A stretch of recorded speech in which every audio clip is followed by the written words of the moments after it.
याआधी तुमची मुलगी काय करते या मालिकेमधून? मी, चंद्रलेखा, म्हणजे जमदाडे, स्ट्रॉबेरी पिक्चर्स म्हणजे मनवा नाईक, सोनी मराठी चॅनल म्हणून आम्ही सगळे तुमच्या समोर आलो. आधीच्या मालिकेचा विषय हा होता की इन्व्हेस्टिगेशन होतं एका मुलीच्या हरवण्याचं. तिथून बस्ट होतं एक ड्रग रॅकेट आणि मग ते जे काही ड्रग रॅकेट आहे त्याच्या मुळाशी जाताना एक किल्वर नावाचा एक विलन आपल्याला कळतो, जो नाशिकचेच आपले कलाकार, त्यांना आम्ही कास्ट केलं होतं. आणि नंतर इव्हेंच्युअली कळतं की अख्खी सिस्टीमच कुठेतरी पोखरली गेली. सो जेव्हा ही मालिका संपली त्यानंतर सोनी मराठी आणि स्ट्रॉबेरी पिक्चर्स यांनी एक डिसिजन घेतला की लोकप्रियता ज्या दोन पात्रांना होती, जमदाडे आणि भोसले, आणि ती ज्यामुळे होती त्याचे खूप जे फॅक्टर्स आहेत. फॉर एक्झाम्पल की तो पोलीस लोकांना खूप जवळचा वाटला, तो पोलीस लोकांना खूप खरा वाटला, तो असा टिपिकल फिल्ममधला पोलीस नसून तो तुमच्या आमच्यातला एक सामान्य माणूस वाटला.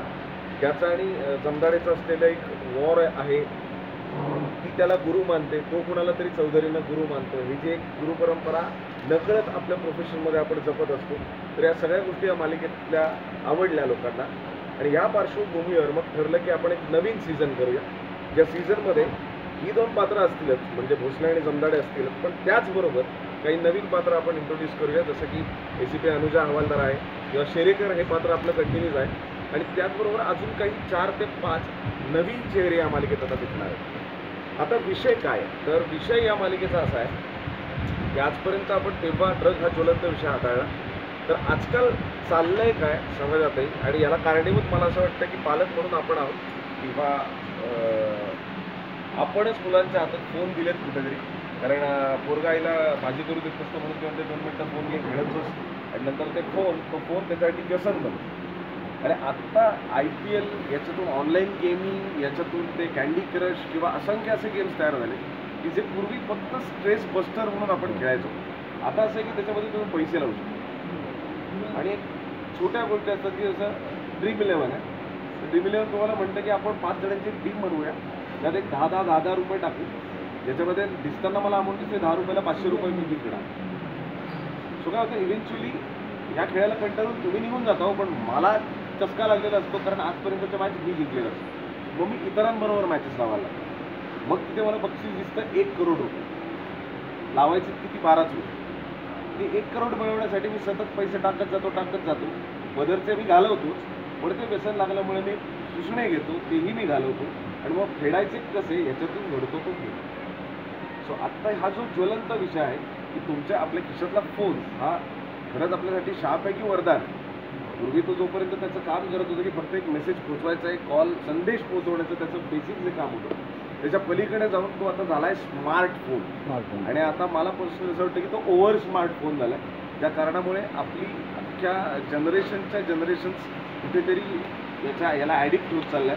आणि आता हे थांबवायचं कसं, तर ह्याचं काय म्हणतात उकल करणारी ही मालिका घेऊन आम्ही येतो सोनी मराठीवर, ज्या मालिकेमध्ये अर्थात परत एकदा इन्स्पेक्टर भोसले दिसणार आहे, परत एकदा जमदाडे दिसणार आहे, परत एक पोलिसांची टीम दिसणार आहे, त्याचबरोबर एक्स्ट्रा पोलीस काही ॲड झाले आणि त्यांचे भोसलेसारखेच ह्युमन वाटणारे कॅरेक्टर्स. म्हणजे अजिबात ते ओव्हरपोर कुठेतरी एक सिंगमवाला असा एक अर्धावत दार उलट ठेवून उतरणारा इन्स्पेक्टर आपला नाही आहे, आपला आजही रिक्षानेच फिरतो. तर हीच ती एक सुंदर टीम आहे. आणि हा ज्वलंत सब्जेक्ट घेऊन सोनी मराठी समोर येत आहे, कारण की सायबर क्राईमचा रेट गेल्या काही वर्षात जर आपण पाहिला तर तो ट्रिमेंडसली आहे.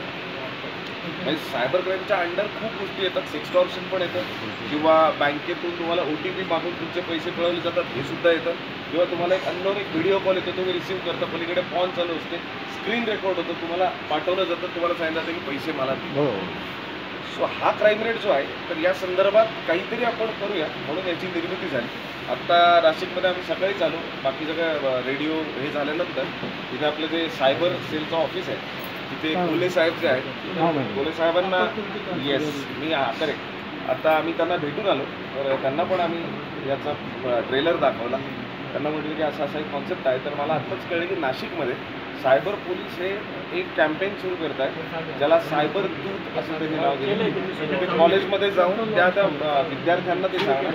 तर आता आमचा प्रयत्न मालिकेचे प्रोड्युसर, निर्माते म्हणून किंवा सोनी मराठीची आम्ही टीम म्हणून हा आहे की हा जो सब्जेक्ट आहे, ज्या सब्जेक्टवर आम्ही करणार, तर मॅक्सिमम कॉलेजमधल्या मुलांपर्यंत हे कसं पोहोचेल, किंवा ते जे दूत आहेत त्यांच्याबद्दल आम्ही बाईट करून नाशिककरांपर्यंत ते पोहोचू की हे दूत आहे त्यांना आम्ही सपोर्ट करतो कलाकार म्हणून आणि हे ह्याच्याबद्दल जागृती होणं खूप गरजेचं आहे. कारण आज खूप लोकांना माहीत नाही की हा प्रकार काय आणि जेव्हा तो उघड केला येतो तोपर्यंत तो माणूस हा प्रकार करून लंडनला पळून गेलेला असतो, तेव्हा येऊन पकडू शकत नाही. शिवाय जागृतीसाठी Bing channel, Bing production house आणि बिंग कलाकार आम्ही सगळे यासाठी प्रयत्न करणार आहोत. आणि डेफिनेटली अभिमानाची गोष्ट आहे की नाशिक, मी स्वतः नगरचा आहे त्यामुळे नाशिक मला शेजारचं गाव आणि नाशिकमधून हा इनिशिएटिव्ह पोलिसांनी घेतला आहे आणि डेफिनेटली हेच उदाहरण घेऊन आता आम्ही मुंबई पोलिसांकडे सुद्धा जाणार आहोत. नांगरे पटेल साहेब आधी इकडे आता तिकडे एक्झॅक्टली. सो आता आम्ही हा प्रस्ताव त्यांच्याकडे मांडला आणि एक छोटासा सब्जेक्ट जो आपण जरा जनजागृतीसाठी वास स्केलवर करायचं असं आमचं एक मनात आहे.